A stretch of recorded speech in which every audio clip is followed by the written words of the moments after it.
Class कैसे हैं आप लोग बच्चों। आज 20 जनवरी है और बुध का दिन है। आज हम उर्दू का सबक नंबर 23 सच्ची खुशी का सवाल करेंगे। दुरुस्त जवाब के सामने स्वाद और गलत के सामने गैर लिखें।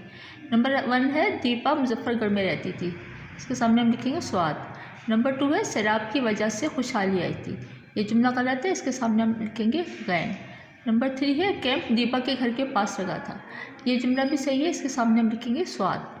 नंबर 4 है हुकूमत सैलाब ज़्यादा लोगों की मदद नहीं कर रही थी, ये जुमला गलत है, इसके सामने हम लिखेंगे गैन। नंबर 5 है दीपा की अम्मी ने कैंप के लोगों के लिए खाने और कपड़ों का इंतज़ाम किया, इसके सामने हम लिखेंगे स्वाद। नंबर 6 है दीपा को देखकर सारों को अपने जूते याद आ गए, ये जुमला सही है, इसके सामने भी हम लिखेंगे स्वाद। नंबर 7 है दीपा ने भी कुछ खिलौने और कॉपियाँ बस्ते में डाली, ये जुमला गलत है, इसके सामने हम लिखेंगे गैन, क्योंकि उसने खिलौने और किताबें बस्ते में रखी थी। नंबर 8 है दीपा की नज़र दरवाजे की तरफ गई, जुमला भी गलत है, इसके सामने हम लिखेंगे गैन, क्योंकि उसकी नज़र बच्ची की तरफ गई थी।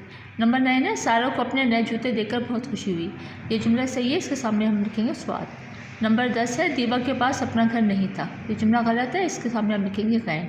बच्चों काम आपने कॉपी पर करना है और उसको अच्छी तरह से याद भी करना है।